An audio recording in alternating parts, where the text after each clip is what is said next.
772, bueno, era uno de los números del día de ayer, que ya había bajado prácticamente a los 800 puntos básicos. Siguió y sigue bajando el riesgo país, ahora en 772 puntos. Estamos hablando de una baja importantísima para la Argentina, considerando de dónde viene la Argentina. Argentina viene de un fin de año 2023 con un riesgo país que estaba por encima de los 2.000 puntos. Ahora está en 772. Ya me voy a meter con qué significa en términos relativos, por ejemplo, con el resto de América Latina, 772, pero quiero que brevemente entendamos qué es el riesgo país. Bueno, el riesgo país, conocido también como ENVI por la sigla del banco de inversión que lo inventó, que es el JP Morgan, es esencialmente una medida del riesgo crediticio que tiene una economía. ¿Y cómo se estima? Muy fácil. ¿Cuánto más tiene que ofrecer de interés ese país? ¿Cuánto más por encima del interés que ofrece un bono del Tesoro de los Estados Unidos? Si un bono del Tesoro de los Estados Unidos ofrece un interés de 5% anual a quienes lo compren. Bueno, ¿cuánto más tenés que ofrecer vos como país para emitir un bono soberano y para volverte atractivo? Porque si ofreces lo mismo que un bono del Tesoro de Estados Unidos, y nadie te va a comprar un bono a vos, porque siempre va a ser más confiable un bono del Tesoro estadounidense. Ahora, si vos ofreces una tasa de 8%, es decir, 3 puntos por encima, pongámosle, de lo que ofrece un bono del Tesoro estadounidense, bueno, está bien. Seguramente allí vas a conseguir que haya inversores dispuestos a comprarte. Entonces, eso es lo que mide. ¿Cuántos puntos por encima de un bono del Tesoro norteamericano? 772, estás hablando de muy por encima de un bono del Tesoro norteamericano. Y estás hablando, por el nivel de tasas de interés que tenés hoy, de una tasa de más de 10%, un interés de más de 10% anual. Es muy alto como tasa. ¿Qué significa? Que está bien, si vos ofrecieras ese interés, seguramente algún inversor te pagaría. Pero a vos como país no te conviene emitir deuda si vas a tener que pagar tan altas tasas de interés. Por eso es una zona que sigue estando por fuera del nivel aceptable para ir a buscar crédito en el mercado. Y lo que te va a ratificar eso es la comparación con el resto de América Latina, que vas a ver que, salvo algunas excepciones, está bastante por debajo de esos niveles. A ver, ¿cómo está hoy el ranking regional de riesgo país? Bueno, ¿qué países están fuera del sistema? Venezuela, obviamente. ¿Quién le va a prestar dinero a Venezuela?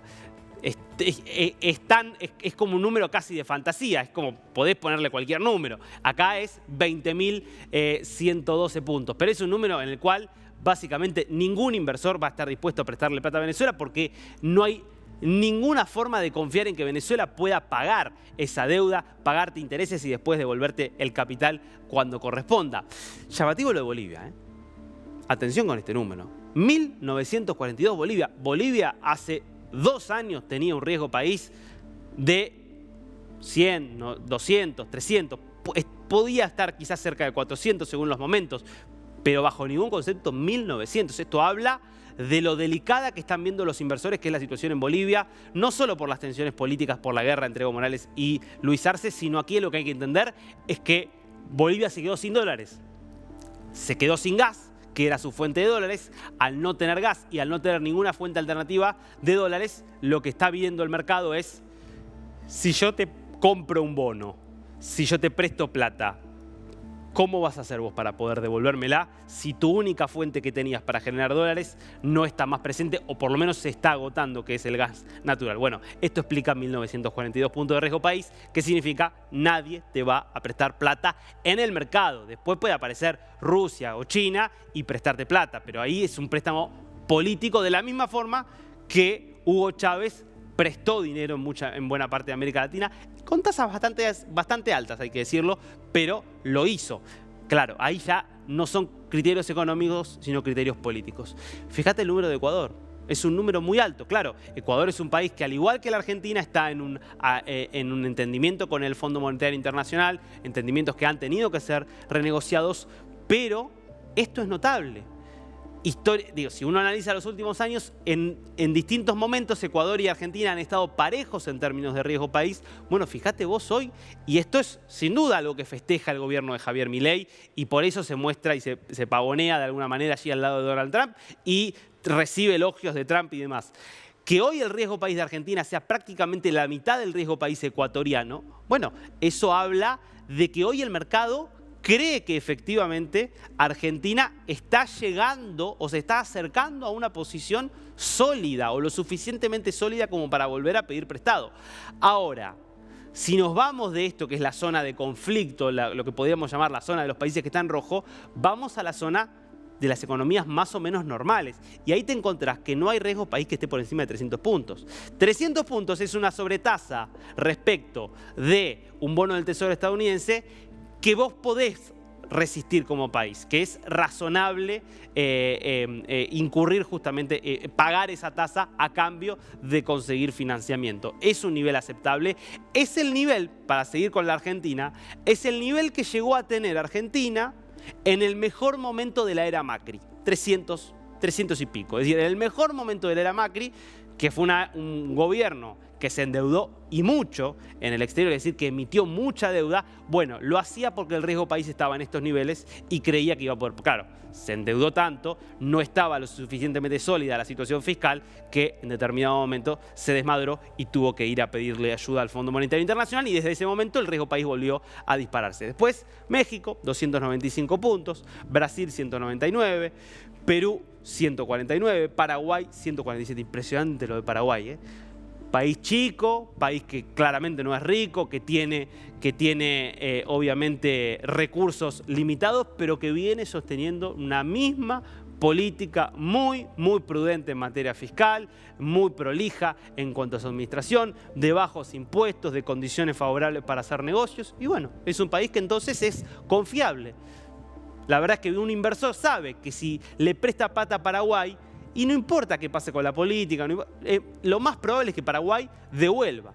Chile, por supuesto, 113, históricamente de los países más confiables en este sentido de la región. Y fíjate, Uruguay, solo 82, es decir, es casi tan confiable para los inversores como Estados Unidos. Obviamente Estados Unidos es cero porque es, como te decíamos, la referencia. Uruguay casi tan confiable como Estados Unidos. Bueno, eso también es un logro verdaderamente de la política uruguaya. La pregunta, si volvemos a mirar el caso argentino, es ¿cuánto falta para que Argentina pueda pasar a este lado de la tabla? ¿Cuánto falta para que Argentina sea lo suficientemente confiable, a pesar de todas las decepciones del pasado y a pesar de todas las señales que dio en el pasado de que incumple sus compromisos, de que toma deuda y después no la paga, de que va al default, de que devalúa, de que no devalúa, de que mete control de cambios, de que pide inversiones y después no deja que los inversores hagan repatrien sus ganancias a sus casas matrices? Digo, ¿cuánto más tendrá que hacer el gobierno para llegar a estos niveles? Bueno, no lo sabemos. A veces el mercado es más optimista y tiene más ganas de confiar y a veces pide más. Lo que está claro es que el camino que está dando el riesgo país argentino va en descenso y que se acerca, si todo sigue bien, a en algún momento estar más cerca de este lado de la tabla. De los países que pueden tomar deuda, no para endeudarse por endeudarse, sino sencillamente para por lo menos no tener que pagar sus compromisos previos con dinero directo de los contribuyentes, sino que puedan ir de alguna manera pateándola para adelante y así volverse más sostenibles económicamente.